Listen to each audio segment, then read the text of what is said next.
para todos. Por aquí ya los miro conectados a la gran mayoría. Entonces pues vamos a iniciar. Y primero les pido el favor que me confirmen si me escuchan bien y si miran mi pantalla. Sí, profe. Perfecto. Sí, profe. Profe, Muchísimas gracias por la confirmación. Bien. El día de ayer finalizamos la unidad 1, en el cual pues trabajábamos con algunos elementos de lo que es cierto la ingeniería de sistemas, del papel que jugamos nosotros en ingeniería de sistemas, como ingenieros de sistemas en la sociedad y cuáles pueden ser o cuáles son algunos de nuestras competencias, ¿cierto? El día de hoy vamos a iniciar con esta unidad correspondiente a la parte de la historia de los computadores, o bueno, también llamadas las computadoras. Bueno, yo por aquí voy a sacarme un lapicito. Yendo pues o teniendo en cuenta sus diferentes generaciones. En total son 6 generaciones hasta ahora. Bueno, ya se previsualiza una séptima generación con lo de los smartphones y todo estos elementos que pues desde hace unos años están siendo parte de nuestra cotidianidad. Aquí entonces les he puesto en la portada una imagen que la encontré pues obviamente en internet, me pareció muy bonita y muy chévere como para que miremos las, las generaciones que se han producido y de pronto ustedes han logrado mirar algunas de ellas. Tenemos inicialmente la primera generación, estas pues no las alcanzaron a mirar ustedes, tampoco yo y tampoco algunos de nuestras generaciones previas. Porque miren que se produce en el año, desde el año 1951 hasta el año 1958. Entonces, aquí tenemos la primera generación de computadores que ya vamos a mirar en qué consistió, qué pasó, qué computadores hubieron. ¿Listo? Y vamos a mirar algunas foticos, así como está esto. Esto de aquí, que parece un conjunto de libros, es un computador. Entonces, eso es algo extraño, ¿cierto? ¿Ustedes, por ejemplo, alcanzaron a conocer los cassettes?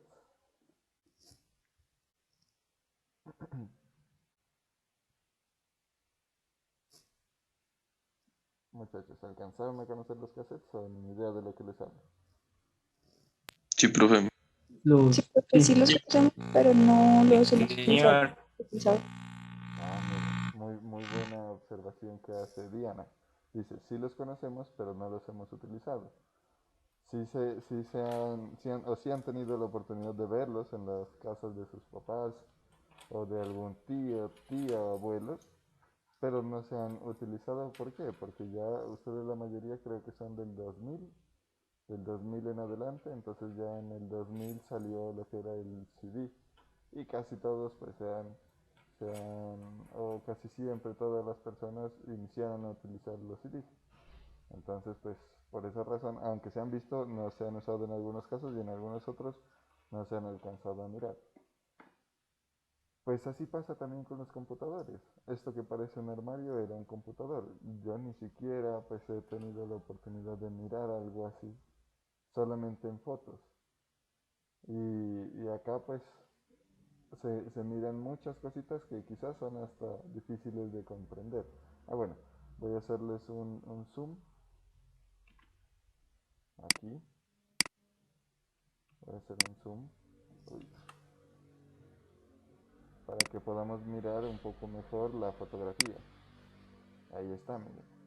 Hay un señor, ¿cierto? Mirando este conjunto como de armarios, como de cositas de libros o parece un estante de cassettes aquí.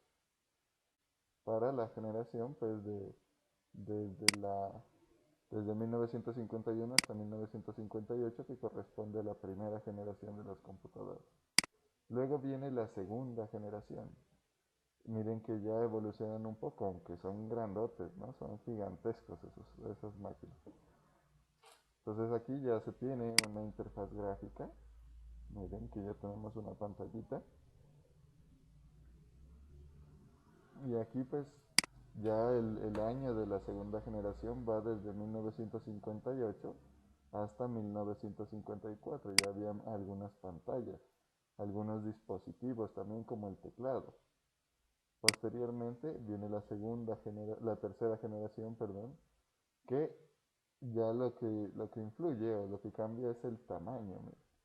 Miren que aquí ya aparece una de esas registradoras que habían, bueno, sí, todavía hay en algunos supermercados. Y esto sucede de 1964 a 1971. Este ya era un computador personal en esta tercera generación.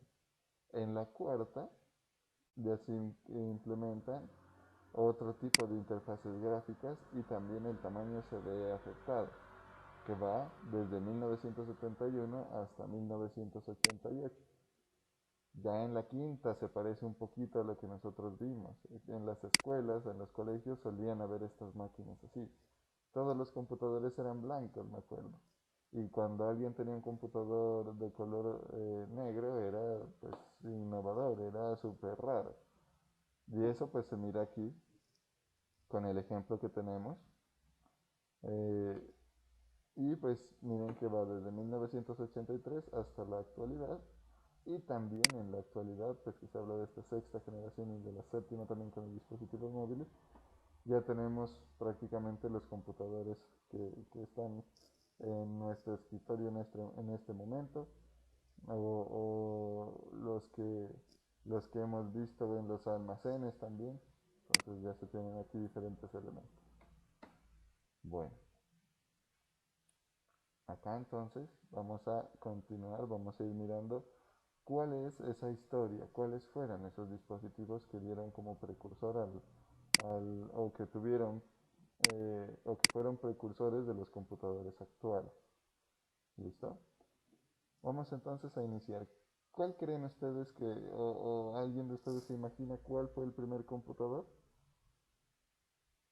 Y ustedes ese sí lo usaron, ese primer computador sí lo usaron. Puede ser el abaco, profe. El Abaco. Ajá. Miren aquí. El Abaco se establece teóricamente que es el primer computador o es el precursor más antiguo de lo que hoy conocemos como computadores. ¿Por qué razón? La palabra computador pues, tiene su énfasis, ¿cierto? En computar, en hacer cálculos, en tener una base matemática. Y obviamente el abaco servía para ir haciendo cálculos, para hacer conteos, para hacer algunas operaciones aritméticas. El abaco más o menos pues se estima que tiene unos 5.000 años de antigüedad. Y miren que aquí pues se resalta también que es la primera herramienta conocida para calcular. De pronto habían otras más, pero no se conocen. Este fue como el primer elemento que se conoció que se utilizó como una herramienta para calcular, para hacer cálculos. ¿Listo? Vamos al siguiente. Miren que aquí tenemos también otra maquinita que se mira un poco raro. Sí, aquí voy a hacer zoom en las fotografías. Miren que aquí hay como unos disquitos, ¿cierto? Acá hay como una palanquita. Aquí hay unos números. ¿Listo? Y acá hay unos letreritos, unos indicativos. Entonces dice centenares de millón, decenas de millón, miles, cen- centenas, decenas, números simples, solas, parece que dijera. Y supongo que este es el decimal. Está escrito en otro idioma. Estoy intentando como abstraer de ahí. Miren que esta es una maquinita para hacer cálculos también, que ya se mira o parece que es un dispositivo. Ya parece un dispositivo como tal. Y esta es conocida como el Pascal. A ver, quitemos la lupa un ratito. Bueno, esta no me acuerdo, la Pascalina. Esta es conocida como la Pascalina. Y pues está en esta franja de años, ¿no? Fue fue construida y dispuesta entre 1623 y 1662. Blaise Pascal fue un matemático francés. Eso que estábamos leyendo ahí está escrito en francés. Y esta es la primera máquina de sumar, por eso les digo, ya se observa que es como un dispositivo. Y fue, bueno, esta es la fecha de nacimiento, perdón, de 1623 hasta 1662. Y la máquina fue construida en 1642 aproximadamente, pues, ¿no? La fotografía del señor, y es conocida como la pascalina. Tiene unos aparaticos para poder interactuar con ella. Estos prácticamente que eran las interfaces de usuario, estas rueditas que miramos aquí. Bueno, vamos por acá, miremos a otras cositas, otros elementos que fueron precursores a la computación actual. Y por acá tenemos otros dispositivos que eran los telares. No, las tarjetas perforadas, perdón. Que luego estas tarjetas perforadas también impactaron en lo que conocemos hoy como los telares. Estos que están aquí eran programas. Estas cositas de aquí. Antes, unos años atrás, se programaba así, haciendo huequitos en unas tarjetitas. Y estos eran los dispositivos que interpretaban esas tarjetas. Estos eran los programas. Estos se conocen como las tarjetas perforadas, eh, que fueron pues inventadas o fueron pues, introducidas por Joseph Mary Jacquard. Y fue inventado en 1801 este dispositivo también. ¿Cómo funcionaba esto? Cada uno de los huequitos ya estaba como el concepto de 1 y 0. Entonces miren que no todas son uniformes. Estas, por ejemplo, tienen este patrón de aquí, así. Estas tienen un patrón diferente porque cada huequito indicaba una interrupción. Era como decir un bit. Si estaba perforado, era un 1. Si no estaba perforado, era un 0. Entonces tenemos esos elementos ahí también que hacen parte de la computación. Ya tenemos una forma de decirle a las máquinas cómo comportarse a través de las tarjetas perforadas.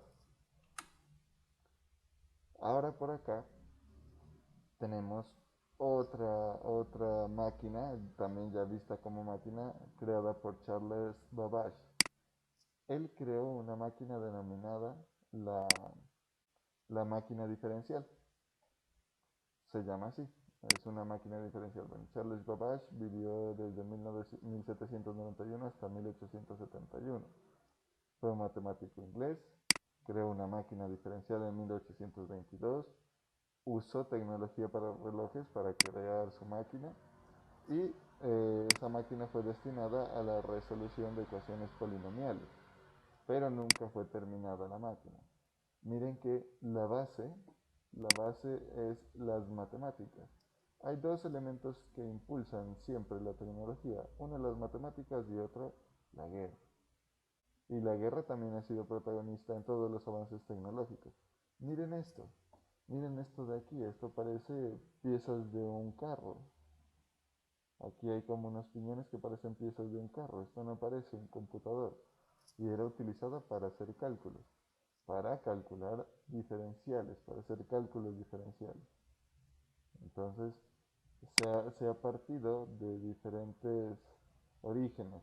Las tarjetas perforadas ya fueron evolucionando y luego se construyó una máquina muy interesante que es esta, la máquina diferencial.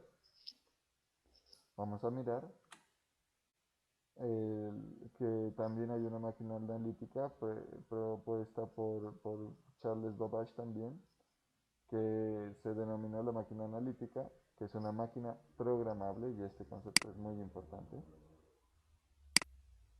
Es una máquina programable de propósito general. Ahí hay que tener en cuenta algo. No siempre existieron los lenguajes de programación. Apenas aquí aparecen o aparece el concepto de programar la máquina. Pero no hay lenguajes de programación aún. ¿Y cómo se programaba, profe, si no había lenguaje de programación? Con esas tarjeticas que mirábamos. Se iba diciendo lo que se necesitaba en esas tarjetas. Miren cómo funcionaban con vapor.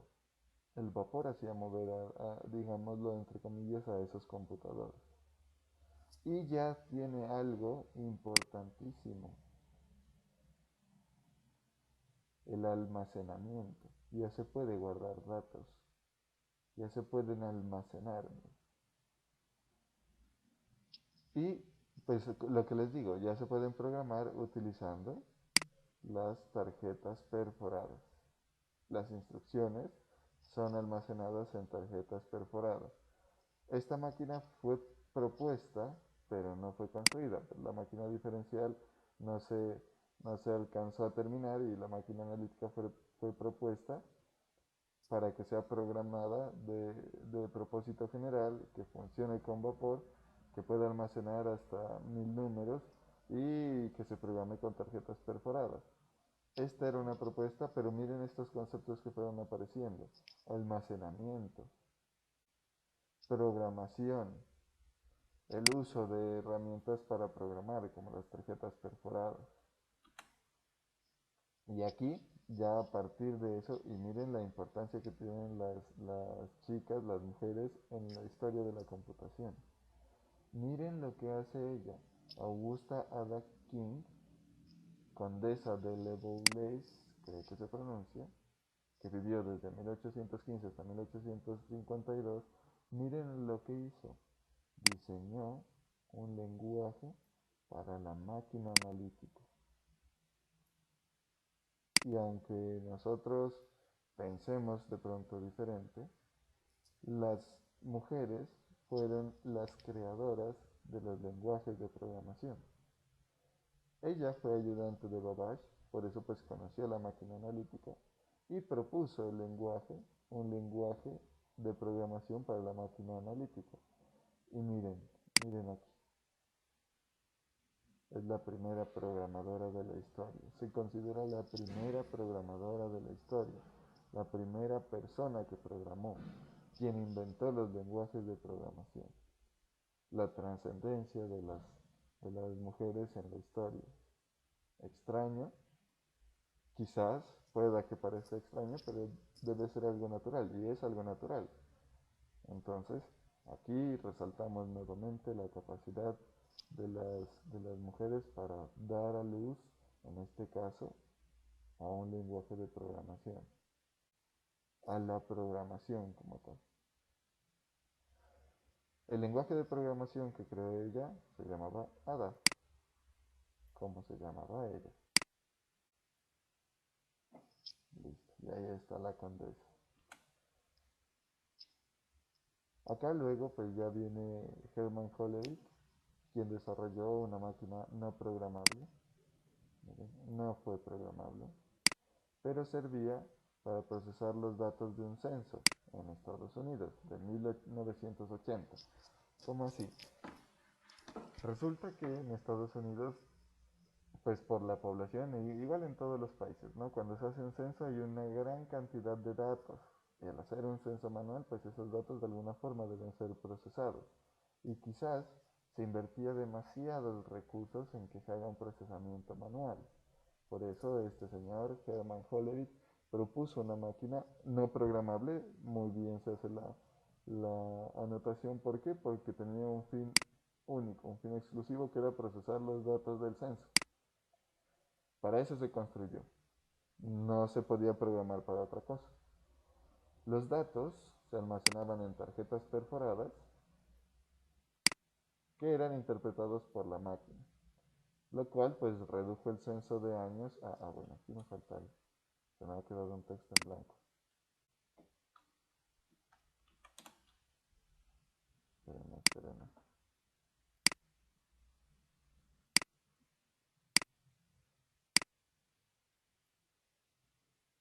Uy, no está. Quítale eso, está aquí abajo. No puedo destapar. Ahí, ajá. Listo. Lo que redujo el tiempo del censo de años a semanas. Pasar de procesar unos datos a lo largo de años a que ese trabajo dure semanas utilizando un dispositivo es un logro inmenso y un ahorro de recursos también gigantesco. Miren, aquí está la máquina que procesaba los datos del censo, aquí está su inventor y acá están las tarjeticas perforadas. Estas, al menos yo, sí he tenido la oportunidad de tener algunas en las manos también. Y son unas cartulinitas, no tienen nada de raro. Son unas cartulinas con unos numeritos y unos huequitos. Pero importantísimo e increíble que en esas cartulinas hayan datos y hayan programas también diseñados. Bueno, vamos ahora a hacer como ya una transformación. Miren que ahorita todo ha venido como muy mecánico, ¿cierto? Muy físico, digámoslo, en el hardware. Luego viene John Atanasoft, John Atanasoft, que fue un físico americano y construyó la máquina ABC a los finales de los años 30. ¿Con qué fin? Con el fin de resolver sistemas de ecuaciones. Él usó una tecnología llamada tubos de vacío, pero no la terminó por falta de recursos. Bueno, aquí hay una muestra. Bueno, estos de aquí son los tubos de vacío. De pronto si los hemos visto en los radios viejos de los abuelos o en esos aparatos antiguos, el señor, y acá está un prototipo de la máquina. Que bueno, aquí pues está organizadita, ¿no?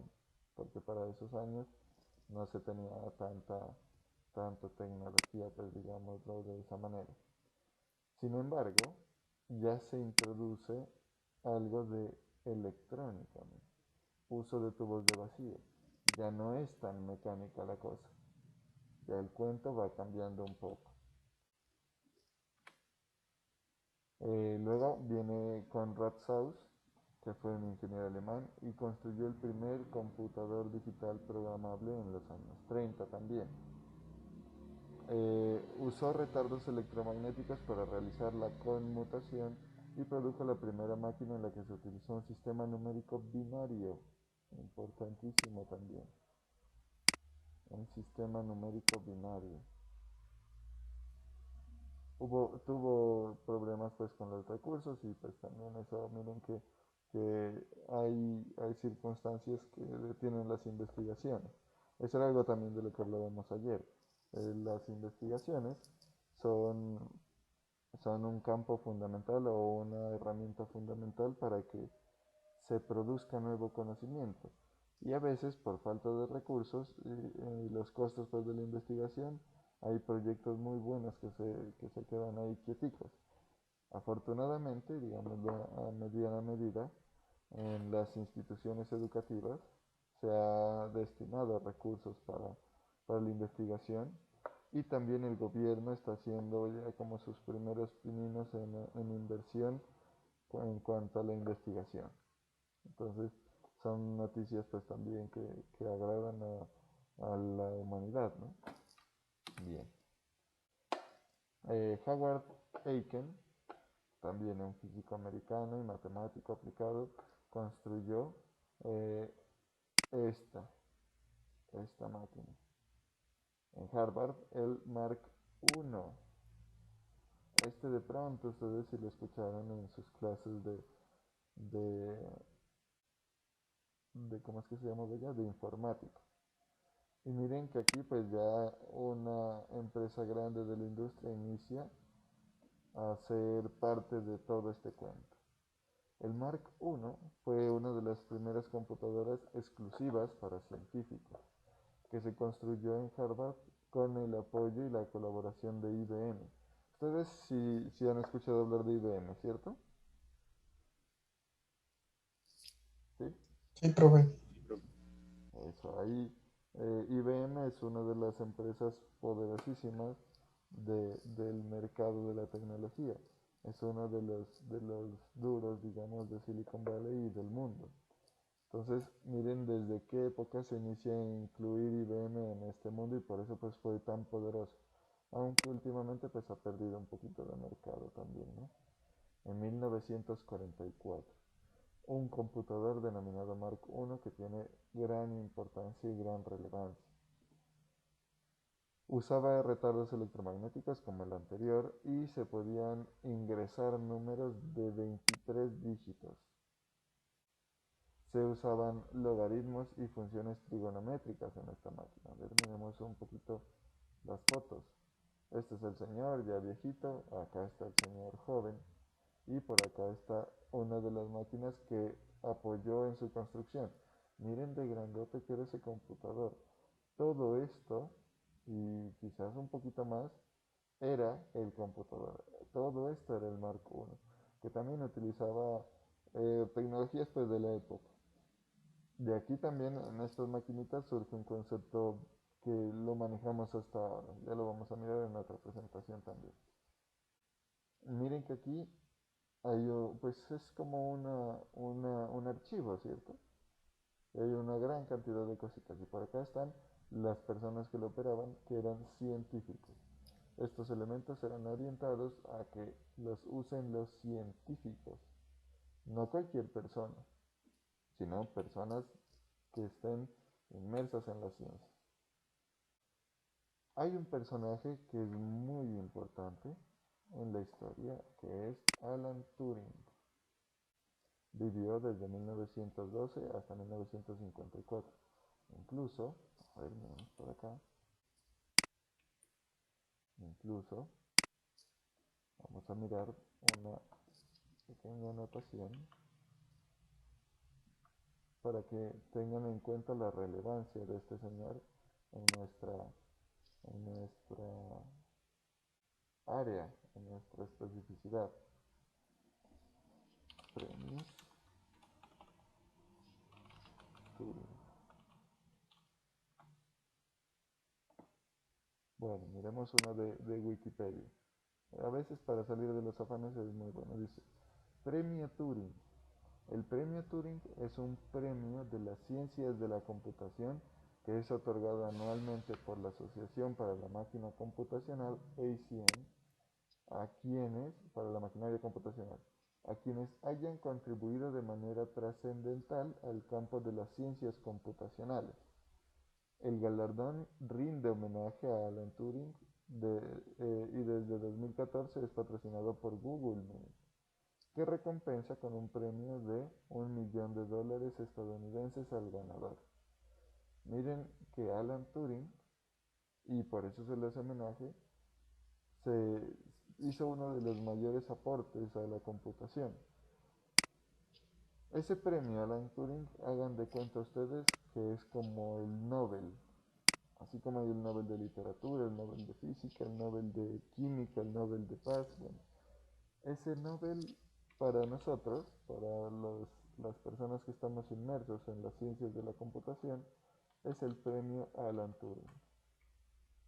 Ese es. Bien, Alan Turing fue un matemático inglés y fue el primer científico de la computación. Creó modelos matemáticos de computadores y creó la máquina de Turing en 1936. Por allá, creo que en sexto o quinto semestre, no me acuerdo bien, entonces van a mirar una asignatura que se llama compiladores. Y allá se va a utilizar algo que se llama la máquina de Turing. Iván, ¿tienes alguna pregunta?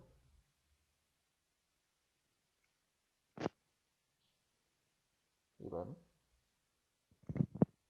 bueno, creo que se le activó el micrófono. Listo.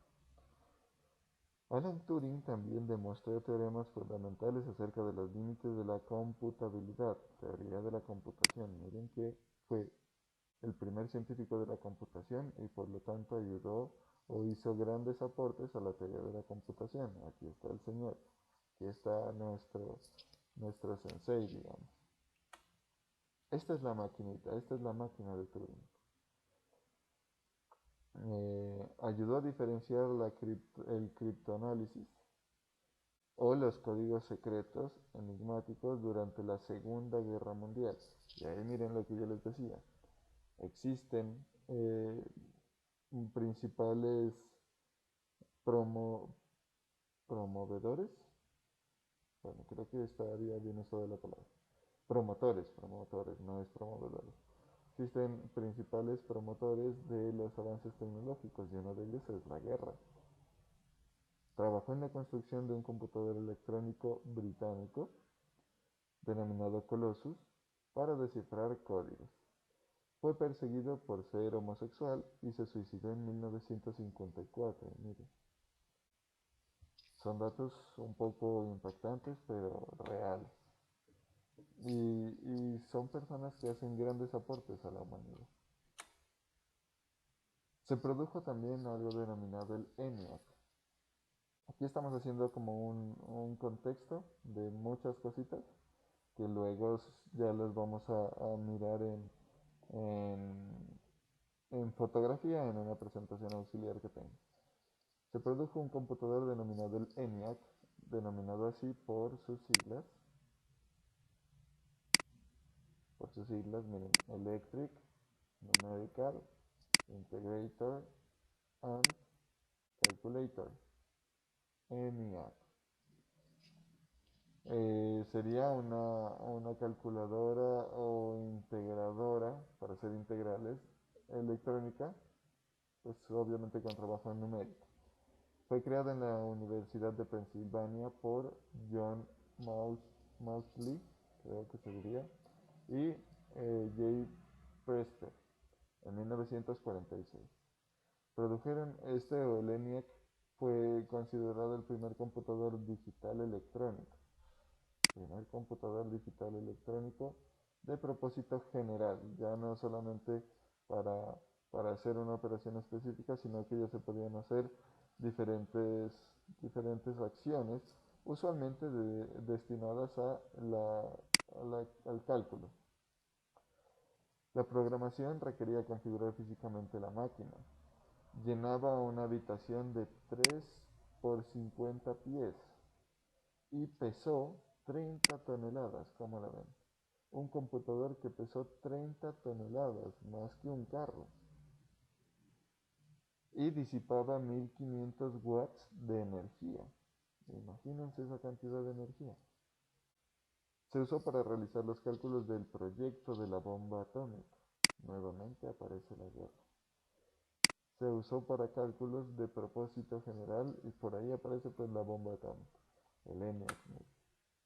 Algunas fotografías del ENIAC para que miremos pues lo pequeñito que era. Miren, todo esto era el ENIAC.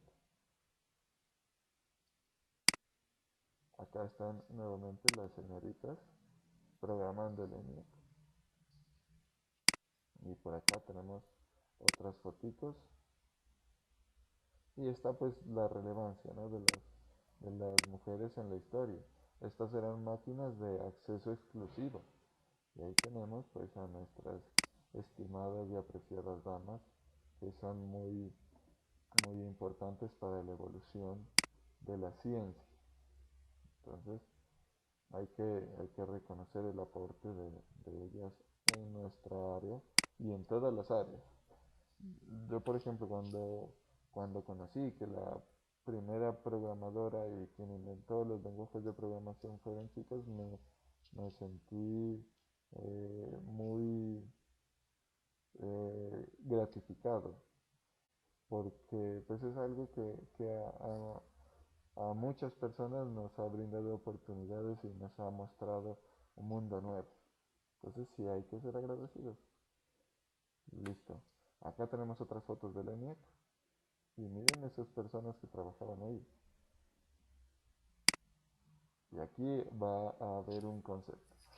Dice, esta primera imagen tiene una anotación. Dice, replacing a bad cube means checking among ENIAC. Es decir, reemplazando un tubo dañado, un tubo al vacío dañado. Todos estos eran tubitos, todo esto eran tubos al vacío, dañado en el ENIAC. Ya les hablo un poquito de ello. Acá están otras fotografías, miren cómo se operaba. Tenían que cambiar cables para configurar las operaciones que iba a hacer el ENIAC. Mírenlo acá en otra foto como panorámica, digamos. Parece a veces también una foto de una película de terror, pero así era. Ahora bien, hablemos un poquito de esta fotografía de aquí. Todos estos elementos, todos estos de aquí, parecen, parecen, o son como bombillitas, digámoslo. Bombillitas que no alumbran. Entonces, imagínense el trabajo que tenían las personas cuando uno de ellos fallaba. Si no podían detectarlo, pues al menos por su luminosidad, no se podía. Entonces tenían que ir revisando uno a uno. Y resulta que a veces esos bombillitos o esos tubos al vacío se quemaban por la presencia de insectos, por la presencia de polillas. Y volvamos por acá. Volvamos a... Bueno, aquí no. Ustedes han escuchado el concepto, bueno, aquí para colocarlo. Ah, no, aquí no. ¿Han escuchado el concepto de bug? Algunos ya, creo yo. ¿De qué, profe? De bug. Aquí, Ah, sí. ahí lo escribí. Este concepto, ¿a qué hace referencia?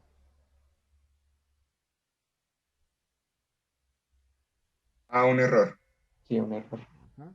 A un error producido en un software usualmente. Han habido bugs históricos. Cuando hace unos años, cuando los señores de Apple lanzaban actualizaciones sobre sus dispositivos, algunas veces venían con bugs. Incluso recuerdo uno que dejó sin llamadas. Se hizo la actualización del sistema operativo y había un bug en la aplicación de llamadas y no podían llamar. Y cuando traducimos la palabra bug, miren, miren lo que dice. Es un bicho, o bicha, bueno, bicho, bug. Miren que el concepto se inyecta desde estos computadores. ¿Por qué? Por lo mismo que les cuento. Cuando nosotros, no nosotros, pues cuando los científicos encontraban que muchas veces los tubos al vacío se dañaban por la presencia de bichos que se metían pues en el computador, sí, y, y hacían corte entre ellos, eso producía el daño en los tubos, los bugs. Y por eso también es que en algunos editores de código, por ejemplo aquí en NetBeans, voy a abrir NetBeans y voy a abrir Android Studio. En algunos editores de código, estos programitas que estoy abriendo sirven para crear programas, digamos. También tienen pues una denominación de que es un software especializado, ¿no? Ya que no lo usa todo el mundo, sino que es software para hacer software. Y miremos acá, por ejemplo, no, acá no está. Debug, no, no está, no. Aquí en Android Studio. Miren, no sé si se alcanza a ver ahí, sin embargo coloquemos la lupa.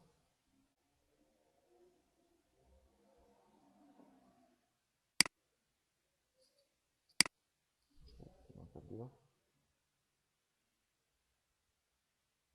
Espérenme. Ahí está.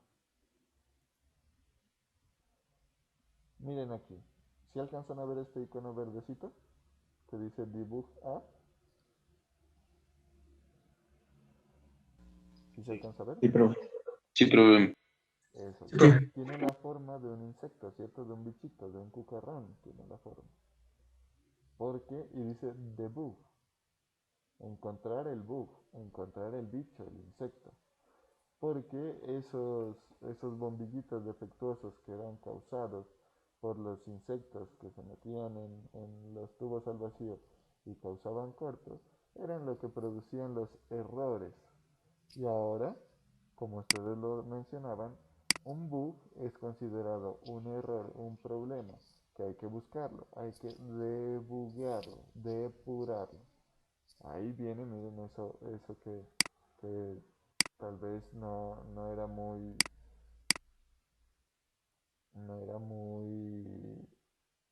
legible, pero de allá viene el término bug, del bicho que se metía en los tubos al vacío y los dañaba. Y tenían que buscar a ver en dónde está. Imagínense buscando en ese mundo de bombillitas, pues de tubos al vacío. Bueno, a ver por aquí. Aquí aparece otro personaje, aparece John von Neumann, que vivió desde 1903 hasta 1957. Fue un matemático húngaro cibernético que trabajó en el proyecto de la bomba atómica. Inventó la teoría de juegos y la teoría del autómata autorreplicante. Esto también lo van a mirar en compiladores. La teoría de juegos creo que lo miran en una asignatura que se llama teoría de la decisión.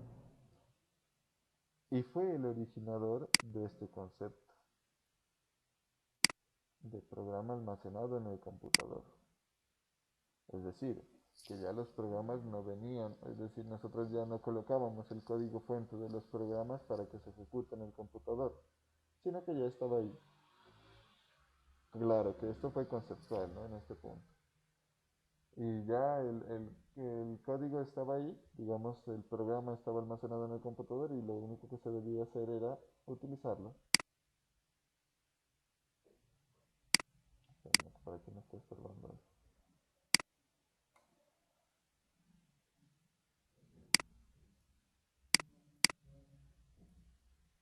Listo. Entonces ya vino también ese nuevo concepto.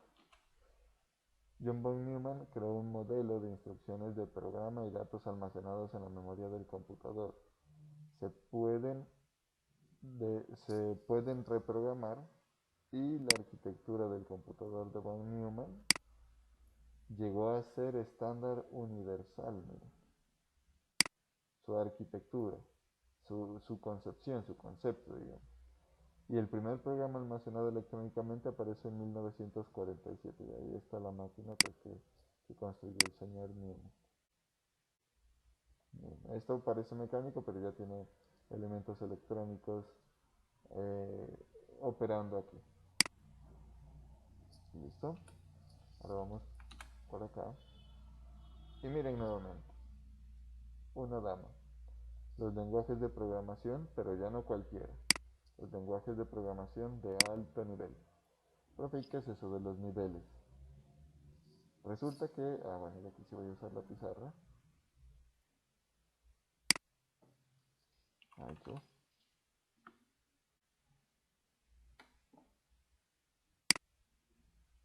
No, esto no es.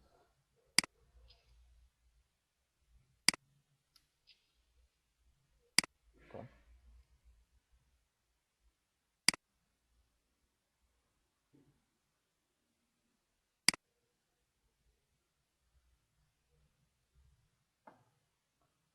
Ahí está ahí.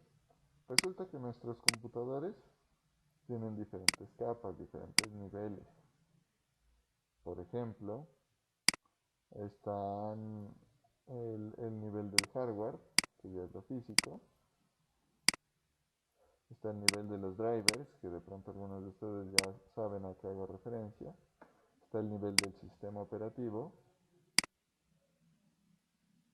Y por acá está el nivel del usuario.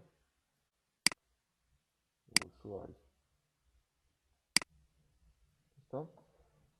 Entre más abajo nos ubiquemos nosotros, más detallado debemos decirle las cosas al hardware para que funcione. Entonces, estos niveles, cuando hablamos de programación, se dice que cuando programamos código para más bajo nivel o para más cercanos al hardware, pues estamos en un lenguaje de programación de bajo nivel. Por ejemplo, aquí si nos ponemos a enviarle bits, nomás ceros y unos, estaríamos en el nivel más bajo de la computación, de la programación mejor. En el nivel más bajo de la programación, estamos diciéndole directamente al hardware qué interrupción hacer, qué bit utilizar. Pero si nosotros nos vamos un poquito más acá, y ya no trabajamos con 0 y 1, sino con algo que se llaman las interrupciones, que son como el set de instrucciones de los procesadores. Bueno, y por eso hay unos procesadores que dicen x86. Esto no quiere decir que son exclusivamente de 32 bits. Tenemos esa concepción, ¿no? Que si dice x64 es de 64 bits y x86 es de 32, pero ¿de dónde sale ese 32? Si dice 86. En realidad es que este x86 indica el set de instrucciones del procesador. Y eso es bien interesante, porque el set de instrucciones del procesador está diciéndole yo tengo 86 instrucciones. 86 instrucciones, muchachos, que sirven para hacer todo. Ahí no se habla de ceros y unos, sino de abstracciones para ceros y unos. 86 nomás, ¿no? Entonces, aquí estamos hablando todavía de un nivel muy bajo del lenguaje de programación, porque con esta cantidad de cosas tan limitada tenemos que hacer la cantidad de operaciones tan amplia que tenemos en el computador. Y si ya no queremos ir a nivel de procesador, sino a nivel del sistema operativo, entonces ahí ya podemos encontrar un lenguaje, por ejemplo, que se llama assembler o ensamblador también, que es hablarle al hardware, assembler, pero ya haciendo combinaciones de estas 86 instrucciones del procesador. Entonces, ahorita les explico algo. Entonces aquí ya una instrucción de acá puede equivaler a 3 de aquí, a la combinación de 3 operaciones. Y si queremos ir más arriba, entonces ya digamos a nivel de sistema operativo podemos usar el lenguaje con el que pudo haber sido creado el sistema operativo, a C. Existe un lenguaje que se llama así. Y si queremos ir a más alto nivel, entonces podemos utilizar un lenguaje que se llama Java. Y aquí cuando escribimos en Java, aquí lo estamos viendo. Esto es Java. Miren que por acá decimos if, else if. ¿Qué entienden ustedes ahí o qué miran ahí? Es inglés, ¿cierto? Es como si estuviéramos escribiendo en inglés, claro, con una sintaxis propia del lenguaje de programación. Pero así se escribían hay una temática en inglés que se llaman los condicionales. Y el if era los condicionales. Y lo que estoy haciendo aquí en esta sección de código es un condicional. Entonces ya es muy cercano al lenguaje natural. Entre más alto nivel tenga el lenguaje de programación, más cercano va a ser al lenguaje natural, al lenguaje humano.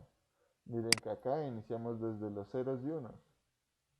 Aquí, desde los ceros y unos. Que no es para nada un lenguaje natural.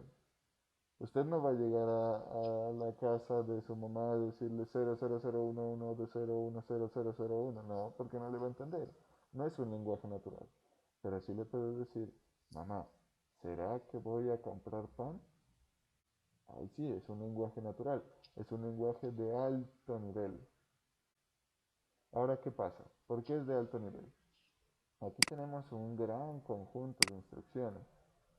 Estos lenguajes que tienen un gran número de instrucciones tienen que ir escalándose para que puedan ser interpretados por el hardware.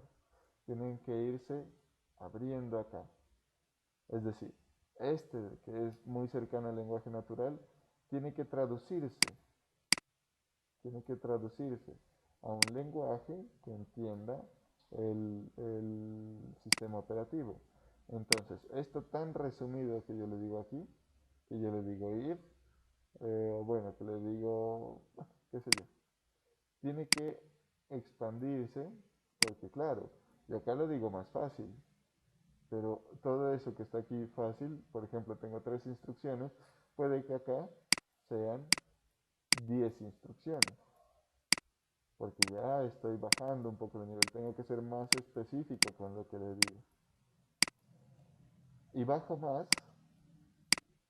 y aquí voy a usar más instrucciones. ¿Por qué? Porque igual, como este está en un nivel superior, hace unas abstracciones. Entonces voy a tener acá más instrucciones que equivalen a esto de aquí. Luego voy pasando acá y esto ya se me va a convertir en una cadena de unos y ceros gigantesca. ¿Y por qué? ¿Por qué pasa eso? Porque, por ejemplo, yo al hardware tengo que ir especificándole, tengo que decirle, bueno, vamos a enviar 5 voltios a este dispositivo que me va a permitir a mí abrir una compuerta lógica, etcétera, etcétera, etcétera. Tengo que ir detallándolo. Luego ya, digamos, a nivel del sistema operativo, al sistema operativo ya le digo, identifíqueme la USB, abra la USB, muéstrame los archivos de la USB y permítame abrir uno de ellos, listo. Entonces ya el nivel de detalle es menor. Y ya en un lenguaje de alto nivel le doy es un doble clic, digamos. Doble clic al archivo y ya estuvo. Entonces miren que sí va afectando. Y por eso es que aparece esta palabrita aquí. Programación de alto nivel. Lenguajes de programación de alto nivel. Grace Hopper construyó el primer compilador. ¿Qué es compilar? Ese proceso que les acabo de describir aquí. Esto es compilar. Este proceso. Esto de aquí es la compilación. Pasar mi programa escrito a alto nivel hasta que llegue al nivel de máquina. Esa es la compilación y miren que tiene sentido. Si la señorita, bueno, pues ya aquí en la foto no tan señorita, si ella creó el lenguaje de programación de alto nivel, pues tiene todo el sentido del mundo que también haya creado el primer compilador, porque de alguna forma necesitaba traducir su código escrito en un lenguaje de alto nivel a código que lo entienda la máquina. Bueno, aquí también está John Brooks y el equipo de programadores de IBM desarrollaron esto de aquí, Fortran. Fortran es un lenguaje de programación, uno de los primeros lenguajes de programación, que incluso se escribía en papel y luego era traducido a tarjetas perforadas. Esto sucedió en 1955. Vamos a ver si en internet hay alguna fotografía de cómo era la sintaxis de Fortran. Yo sé que existió, pero no tengo idea cómo es. Fortran, programa en Fortran.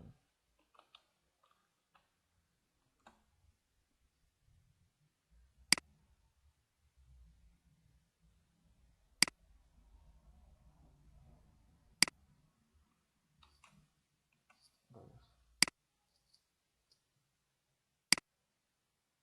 Por ahí, a ver, es que a veces mi computador falla para abrir las imágenes en Google. No sé si a ustedes también les pase.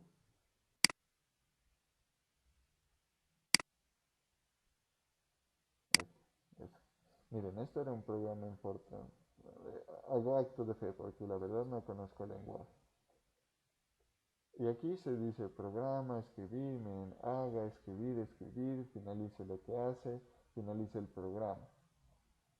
Y esto era traducido a tarjetas perforadas, que ya miramos que eran unas cartulinas con unos huequitos. Entonces ese proceso, miren que aquí lo podemos casi que leer nosotros según nuestro lenguaje natural. Pero que se traduzca a tarjetas perforadas, que se traduzca a huequitos, ese proceso era la compilación y ese proceso es el que se introdujo en esta época, pues, de aquí. Entonces Fortran aparece como uno de los primeros lenguajes de programación y se introduce este lenguaje, ALGOL, en 1958, que es considerado el antecesor de C. Y miren yo dónde coloqué C. Miren que yo les decía, por aquí, a nivel de sistema operativo, suele estar C, un lenguaje de programación llamado así, C. Que los sistemas operativos suelen estar construidos en ese lenguaje. Y es un lenguaje poderosísimo. Bueno, por acá yo creo que tengo, esta es digámoslo, no es C, sino una evolución de C, pues a un poquito más, de más alto nivel, que se llama C++. Por ejemplo, esto es código en C++. ¿Listo? El C es diferente, un poquito diferente, pero no es que se desvanezca tanto la forma. Pero esto es código. Muy bien. Los lenguajes de programación de alto nivel aparecen más o menos de la siguiente manera. En 1959 aparece COBOL, desarrollado por Grace Hopper, la señorita que miramos hace un momento. En 1958, un año antes, aparece el Lisp, desarrollado por John McCarthy, no Paul McCarthy, sino John McCarthy, en la Universidad de Stanford. En 1963 apareció un lenguaje denominado BASIC, básico, desarrollado por Thomas Kurtz y John Kemeny. Luego apareció un lenguaje llamado Pascal en 1968. Luego en 1972 apareció algo llamado Prolog, que esto aún se usa. Prolog aún se usa con mucha frecuencia en la parte de, de inteligencia artificial. Claro que ya no son pues las versiones de esas épocas, ¿no? Y aquí incluso les cuento aquí algunas cositas. Yo les comentaba ayer que yo trabajé como desarrollador en la universidad y aquí tenemos, o en la universidad habían programas escritos en COBOL, por ejemplo, que eso ya se vuelve inmantenible, ya nadie conoce mucho esa tecnología. Y en los bancos, por ejemplo, que son, ustedes saben que los bancos son una de las industrias más antiguas del mundo. En los bancos, los desarrollos, los primeros desarrollos en los que están toda la información, suele estar en COBOL o en Pascal. Y ahora, como nadie conoce esas tecnologías, el conocer esto es un salario altísimo, porque nadie conoce, nadie las entiende. El que conozca, pues tiene un trabajo, digamos, muy importante. Claro que también para que le abran a uno la puerta a una entidad de ese tipo es complicado, ¿no? Pues hay que pasar muchos filtros, al menos en la parte del desarrollo de software, que no es imposible. Compañeros míos están trabajando en el ala de desarrollo de Bancolombia, por ejemplo. Entonces es chévere también y es una industria muy, muy bonita y que se aprende demasiado. Claro que pues ya no con estas tecnologías, ¿no? Ya ellos también se ven obligados a evolucionar y a migrar esos sistemas legacy, esos sistemas viejitos, a nuevos sistemas y por eso pues también se va incluyendo personal que domine las tecnologías de la actualidad. Hay unos actores que prácticamente son, digamos, como los padres de la programación como la conocemos. Si bien se inventó el lenguaje de alto nivel, este lenguaje que aparece aquí, digamos que es uno de los santos griales que tenemos en el mundo del software y en el mundo de la evolución de la computación. Nadie, o casi nadie, puede desecharse. En otras palabras, casi todo el mundo, todos los dispositivos deben utilizarse. C es el lenguaje o uno de los lenguajes más poderosos que existen, de los mejores lenguajes de programación.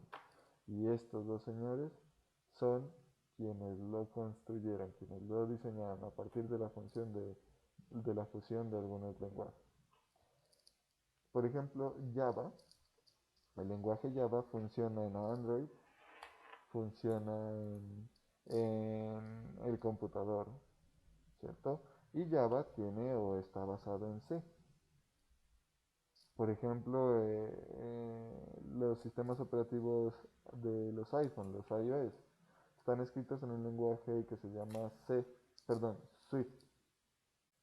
Y antes, unos añitos atrás, se construía en un lenguaje que se llamaba Objective-C, que era traducido a C también, que es traducido a C. Entonces este lenguaje es, digamos, el papá de todos. Todos tienen que pasar por aquí. Este lenguaje fue producido a comienzos de los años 70 y fue desarrollado por Brian Kernighan y Dennis Ritchie en los laboratorios de Bell y de AT&T. Bell era una empresa de aviación, ¿no? Y estos dos personajes tenían sus propuestas de lenguaje de programación. Y juntos dijeron, bueno, vamos a diseñar algo que se use. Y diseñaron el lenguaje C. ¿Listo? Luego vinieron otro que se llama C++, otro que se llama C Sharp, o C número, dicen algunas personas. C Sharp, otro que se llama Objective-C, el que les decía. Y pues también de estos tipos o de otras formas hay un sinfín de lenguajes. Bueno, también en la historia aparece algo que revolucionó todo, que es el Internet. Y resulta que el Internet no apareció así de la nada. Dijeron, bueno, conectemos unos cables y vamos a tener Internet. O no llegaron los señores de Claro, de Movistar y Tigo y dijeron, inventémonos algo y se va a llamar Internet. Así no apareció. Investigación y guerra, recuerdo. Precursores o promotores de la mayor parte de las cosas. Incluso pues la guerra invierte en investigación para producir nuevos elementos.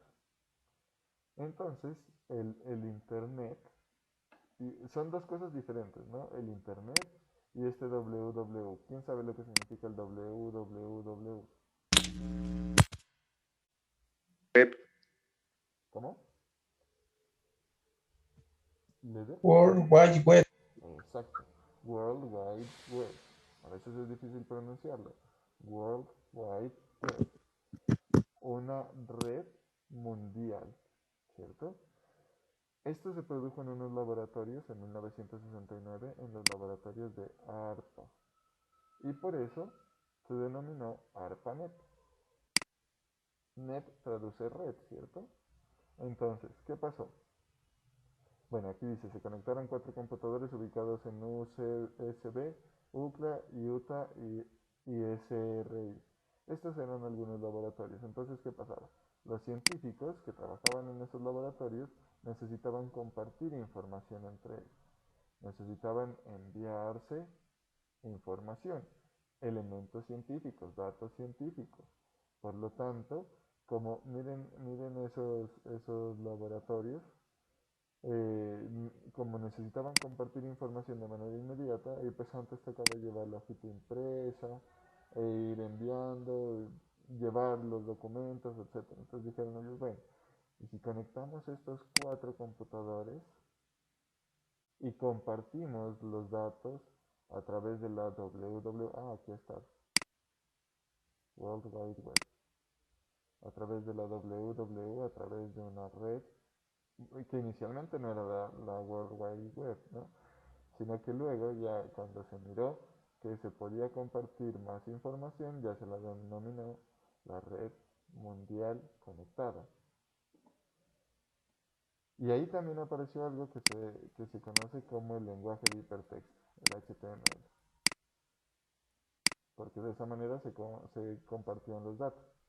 Entonces, a finales de los 80 se introduce ya el concepto de WWW, World Wide Web, desarrollado en el laboratorio CERN en Suiza por Tim Benz, utilizando este principio de interconectar computadores. ¿Qué es lo que hace el Internet? El Internet ya es a nivel mundial también.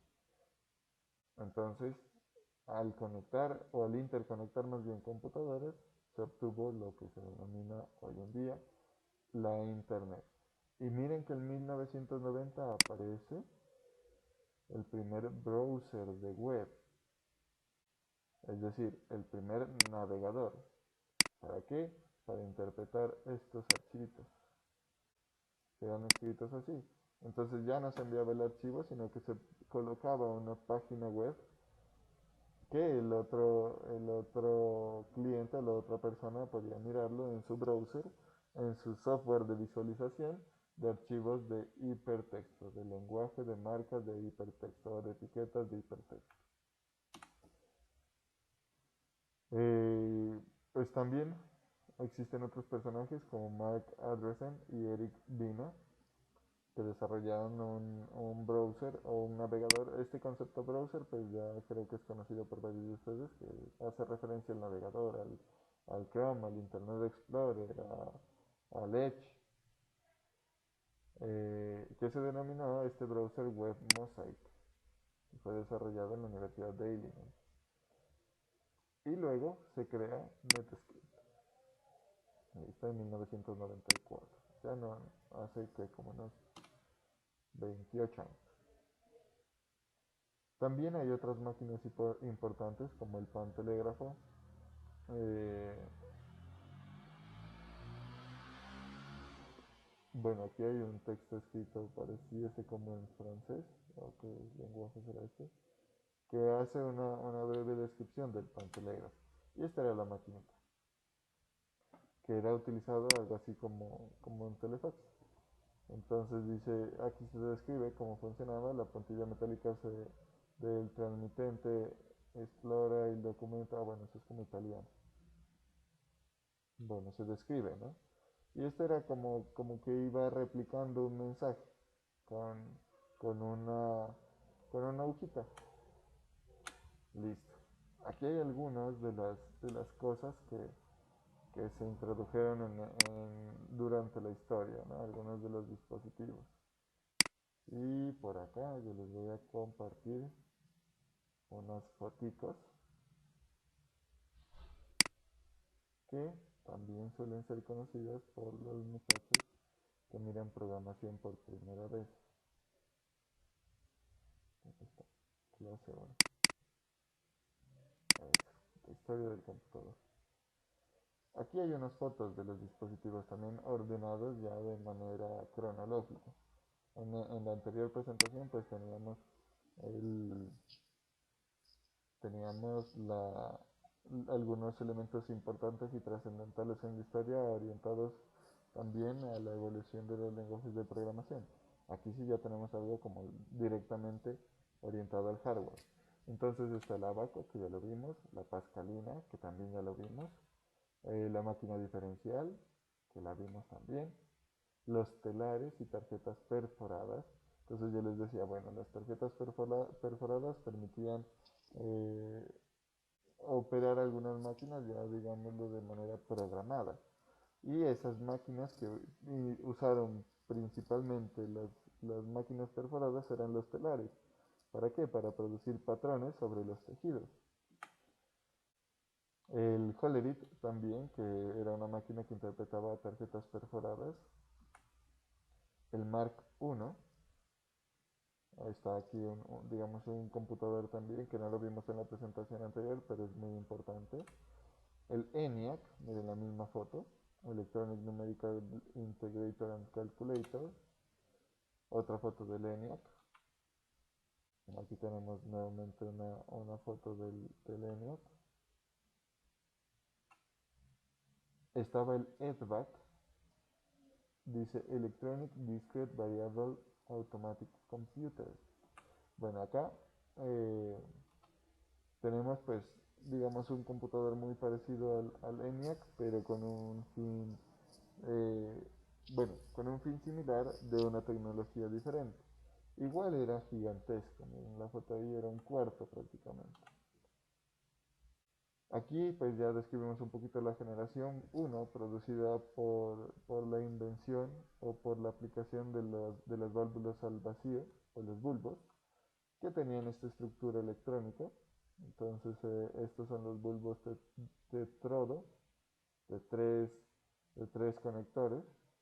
Pues bueno, mi formación no es tan orientada a la parte electrónica, entonces pues se comprende que aquí estaba la operación, ¿no? Aquí estaba la estructura que permitía que el bulbo funcione.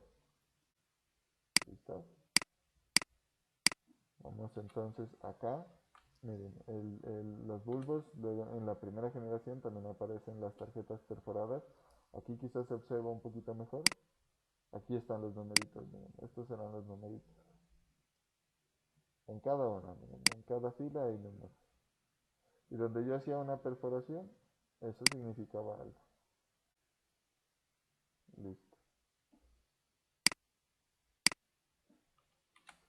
Tenemos también, bueno, también otra forma de tarjeta perforada. Miren que miren las diferencias. Estas serán un poquito más grandes, pero estas ya tienen como una forma resumida. Y también esta tiene esquinas redondeadas, que quizás es algo que no note, ¿no? Esquinas redondeadas, esquina redondeada, esquina redondeada y una esquina como dobladita, como cortada, como la forma de la SIM card. ¿Para qué? Para que me indique cuál era el sentido en el que debía colocar la tarjeta perforada, que aquí también, pero esta se nota que es de otra tecnología porque las esquinas son cuadradas, aunque conserva la esquinita recortada, para que no se confundan el orden, la orientación más bien, de cómo debía ir la tarjeta. Y eso sucede con la SIM card, con las memorias SD también. ¿Sí han notado ustedes que tienen esos muesquitas? Las máquinas calculadoras mecánicas no tenían elementos electrónicos, sino más bien mecánicos. Miren que estos eran como piñoncitos, pero estos piñones, estas piezas de aquí eran móviles. Aquí se alcanza a notar que hay unos levantados, unos dientes de estos piñones entre comillas están levantados y otros están abajo. Esos indicaban pues algunos bits, digamos, de entre comillas, o significaban interpretaciones según el estado del pin. Aquí aparecen unas memorias que son bien interesantes. Se denominan memorias de núcleos de ferrita. Estas memorias, yo creo que ustedes han visto algunos imanes que son así como este que estoy señalando aquí. Y estas cositas rojas que pasan por aquí, miren que pasan en este sentido, pasan en este sentido de acá, pasan en este otro sentido de aquí, son cables. Cables que a mí me permiten magnetizar o desmagnetizar, imantar o desimantar este punto específico. Y esto era un bit. Miren que este cable afecta a todos estos de aquí. A ver, borramos esto. Listo, vamos a acelerar un poquito. Este cable, miren, yo voy a activar solamente este punto.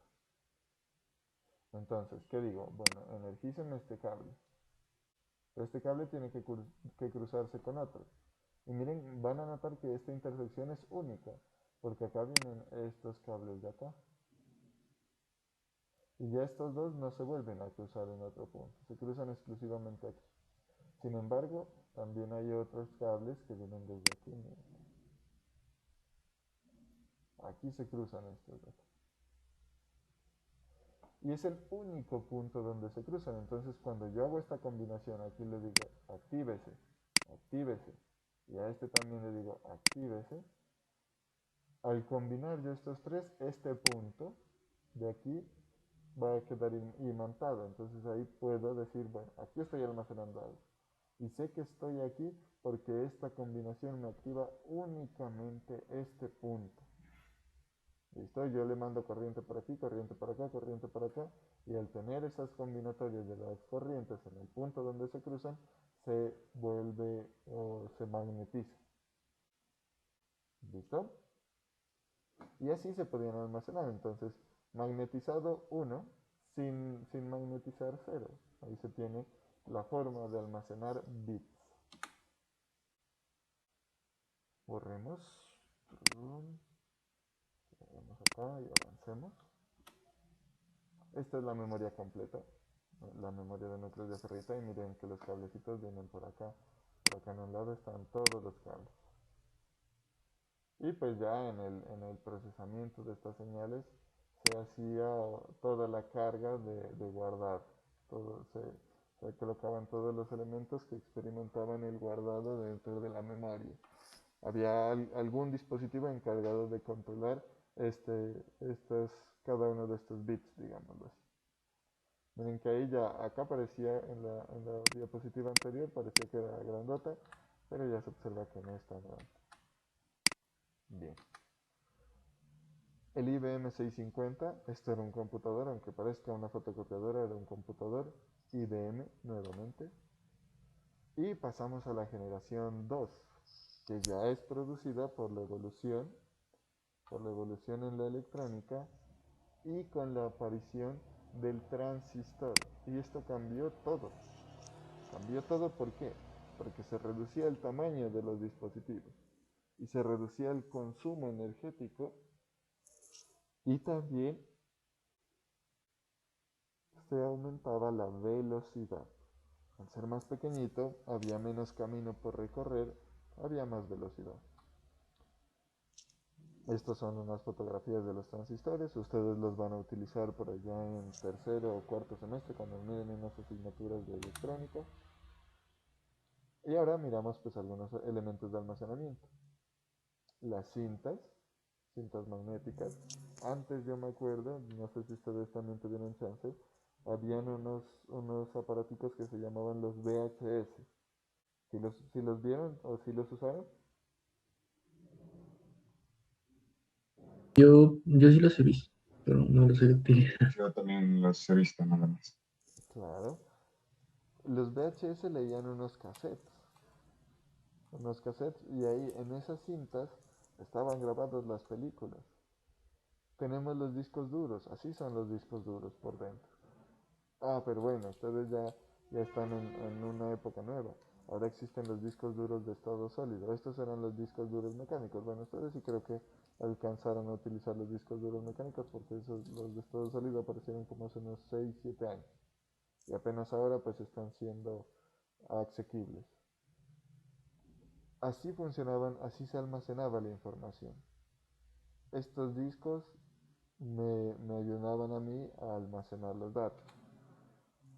Generación 3 ya aparece el circuito integrado. Todo esto era un elemento denominado el chip o el microchip, que me servía a mí para procesar gran cantidad de cosas.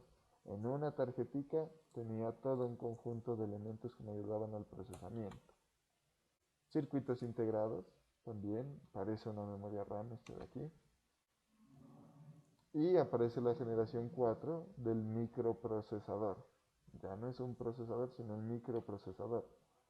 Entonces tenemos microprocesador Pentium, que aparece primero. Luego aparecen las memorias electrónicas denominadas RAM, que eran así, miren que aquí tienen esas cositas que parecen lentejas. Y por acá algunos microchips. Y esta memoria RAM es grandota, pero la capacidad es mínima. Miren cómo eran las memorias RAM. Se parecen un poquito a las actuales, pero ni comparación tienen. Porque estas yo creo que a lo sumo eran que de unos 200, no, unos 20 megas, supongo. Y ahora ya hablamos de gigas, de 16 gigas, de 32 gigas en RAM. ¿Diana? No, creo que se me activó. A ver. El disquete. ¿Alcanzaron a usar disquete? ¿O ya no? Ese sí, profe. Ah, muy bien.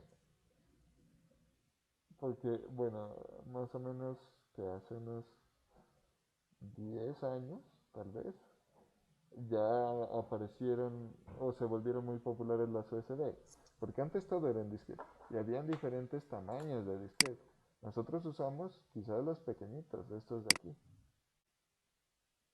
Pero habían disquetes más grandes, que eran estos de acá. Y estos tienen unas medidas. Y habían otros disquetes más grandes, que prácticamente tocaba llevar maletín para poderlos cargar. Miremos las medidas de los disquetes.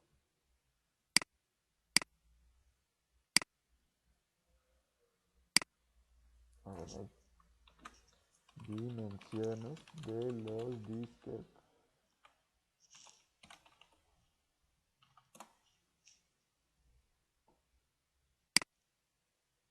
Y habían unas unidades también, bueno, algunos me dicen sí, sí los hemos usado, ¿dónde está?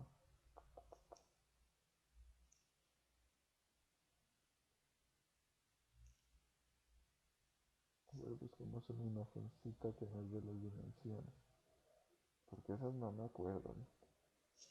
Me acuerdo, creo que el que nosotros más usamos era el de 3,5. esta fotografía, estos, ¿no? Miren, así, estos son los que nosotros usábamos, los de 3,5. Pero habían unos más grandes, de 5,5, no me acuerdo si era de 5,5. Pulgadas, obviamente.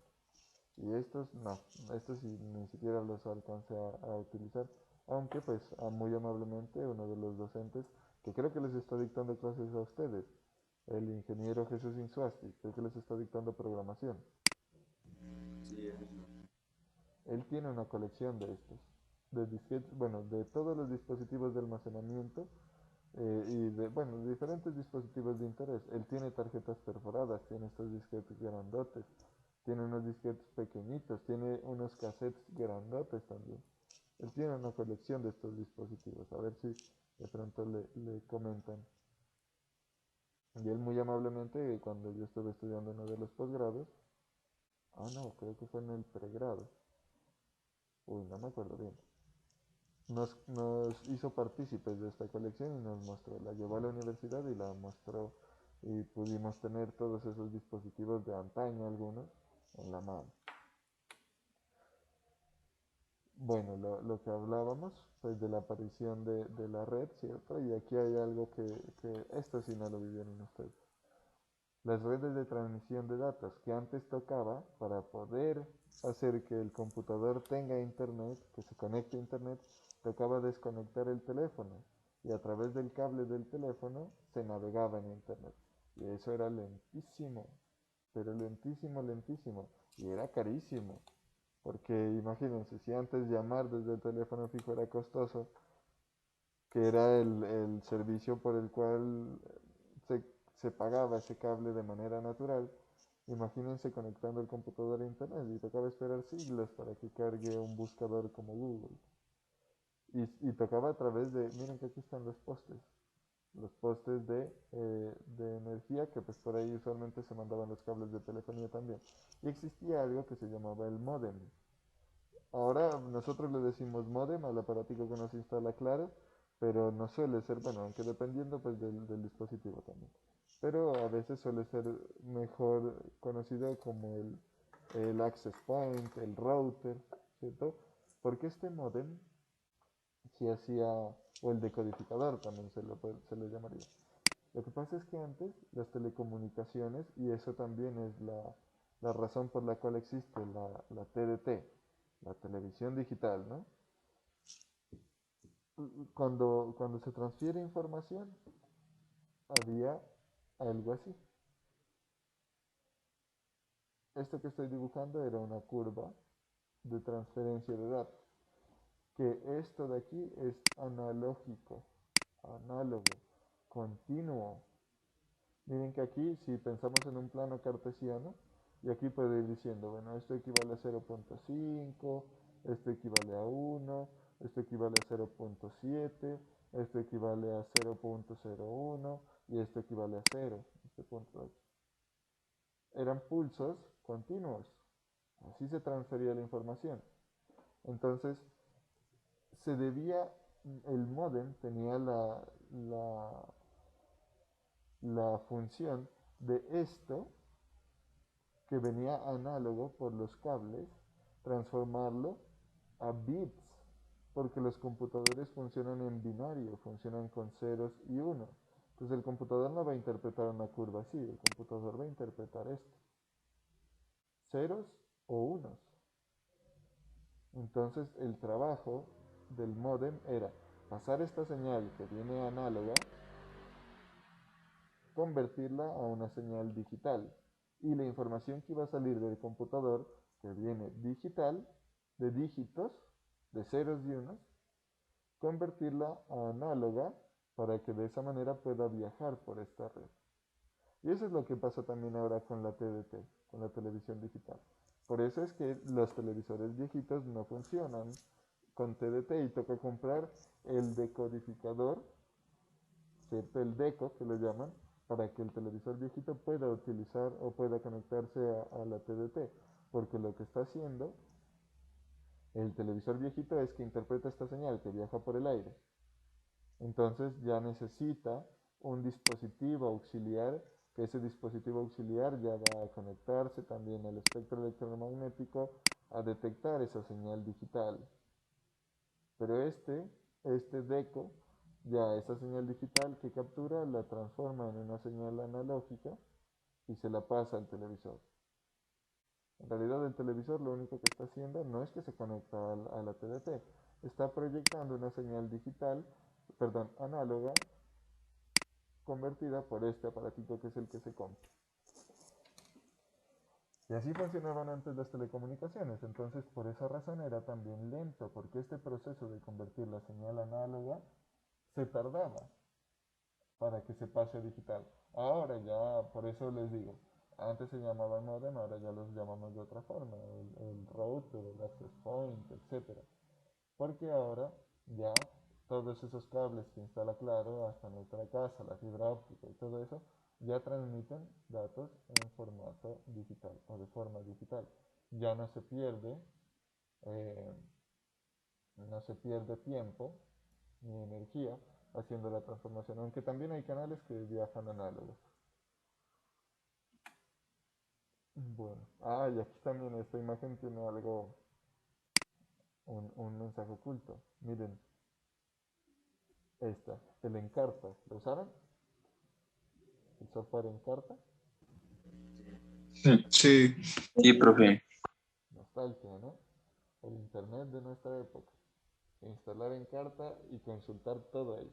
Era aunque bueno, Encarta ya era una evolución, porque antes tocaba la enciclopedia, que era un conjunto de libros que venía por tomos y cada uno decía, este es el libro de ciencias naturales, este es el libro de ciencias sociales, este es el libro de matemáticas. Me acuerdo que el de matemáticas era azul, el de mi casa.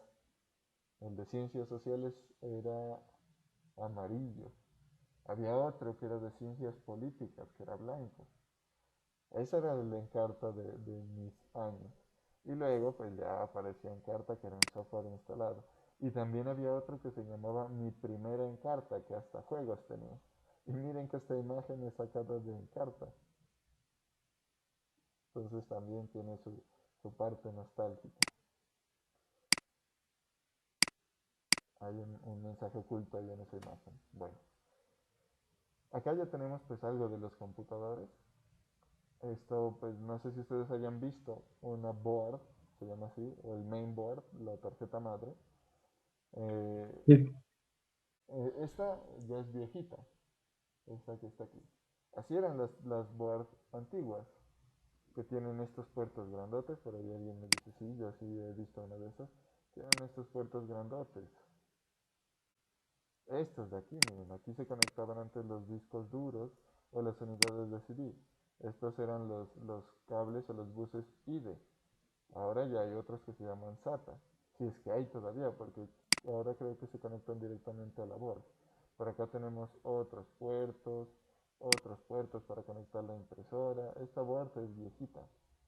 Acá se conectaba la fuente de poder, este es el socket para el procesador.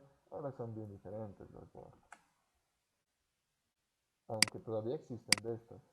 Algunas tecnologías, a pesar de que son viejitas, siguen funcionando bien. Y aquí tenemos pues ya unas imagencitas de los computadores personales de esa época. Miren que aquí también aparecen las cintas. Estas de aquí eran las cintas magnéticas, que aquí se almacenaban. Parece que fuera un estante de platos, pero era de cintas que se cargaban aquí. Acá están leyéndose las cintas. Y tenemos el computador personal, entre comillas, para este caso, que era un mainframe. Que eso las empresas grandes podrían tener mainframe. Bueno, la microcomputadora que casi no se ve ahí, está pixeladísima. La supercomputadora, un cuarto. Ahora pues encontramos supercomputadoras, pero ya no son supercomputadoras, sino que son un conjunto de supercomputadoras adyacentes. Ya encontramos estos centros de datos. Cada uno de estos son computadores. Cada franjita de estos son máquinas superpoderosas. En la Universidad de Nariño tenemos nuestro propio data center.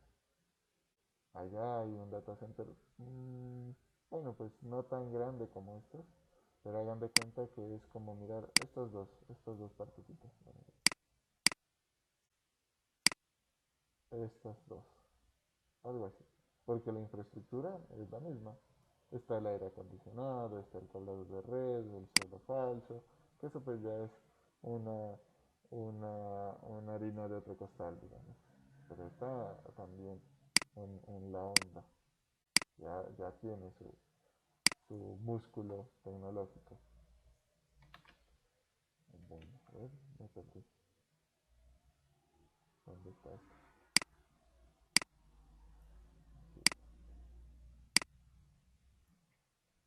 Listo. El Altair era otra maquinita. El primer computador de Apple, cuando el logotipo de Apple todavía era de colores. Un computador de IBM, el Apple Macintosh, que era también revolucionario para esa época. Incluye el mouse, incluye la interfaz gráfica, microprocesador Intel Pentium, se ven pixeladísimas las imágenes, el computador personal, el computador XT, el computador de torre, este sí lo trabajamos, el portátil, ya aparece como lo conocemos, el computador de bolsillo, estos no son los smartphones, son las Palm Top, que era una marca. Bueno, dispositivos de entrada y salida, esto ustedes lo conocen mejor que yo.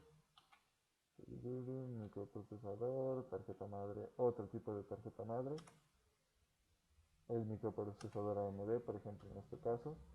Y ahí tenemos pues una cantidad de elementos que hay. Entonces yo les voy a dejar una tarea. ¿Listo? Profe, yo dejé tarea ayer. Sí, pero no es del mismo tipo. Van a mirarse una película. Esta tarea pues no es para entregar, pero es como para que ustedes vayan mirando.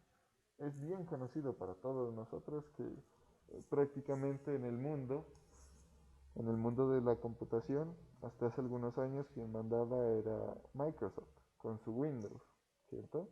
Y ese imperio se formó por alguna razón.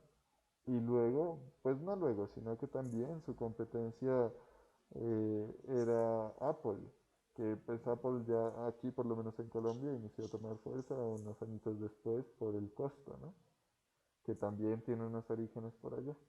Entonces, les voy a encargar que busquen por ahí. Esta película ya está más trillada y es viejita. Bueno, hay dos películas. Una que no es tan vieja que se llama Jobs.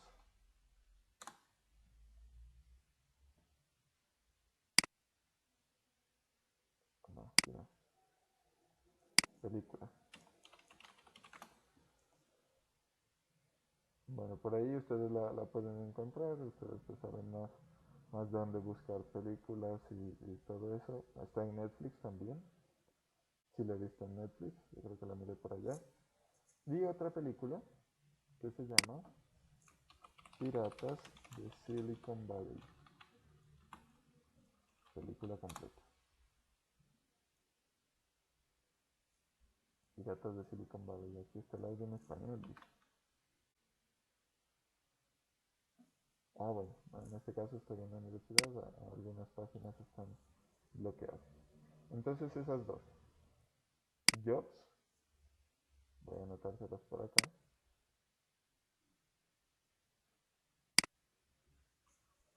La película Jobs. Jobs. Película. Creo que está en Netflix.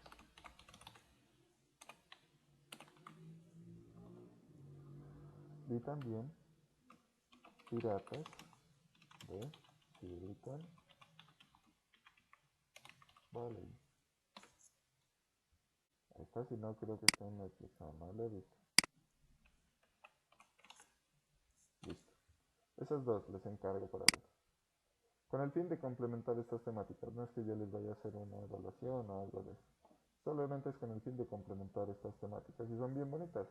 Por ejemplo, en Piratas de Silicon Valley se mira la evolución o la creación más bien de las dos empresas más grandes de tecnología que existen en el mundo, que son Microsoft y Apple. Y aquí pues sí se mira prácticamente que es como una película medio biográfica de Steve Jobs, en donde pues muestra sus conflictos personales y también sus grandes hitos. Ustedes de pronto cuando salían las noticias que murió Steve Jobs, miraron que él incluso fue despedido de su propia empresa, y cuando fue despedido de su propia empresa creó otra empresa que también fue exitosa, que es Pixar. Entonces también fue uno de los precursores del cine animado, bueno, muchas cosas. Entonces ahí les dejo esta encargatura. ¿Listo, muchachos? Bueno, espero que a pesar de que haya sido un recuento histórico no se hayan quedado dormidos, que no se hayan aburrido mucho, que hayan visto de pronto alguna cosita nueva. Y pues por hoy eso sería todo, muchachos. Entonces nos vemos la próxima semana. Gracias, profe. Gracias, Gracias, profe. profe. Hasta luego. Profe, muchas Gracias, gracias. profe. Hasta luego. Con gusto, ya Hasta luego, saben. profe. Hasta luego.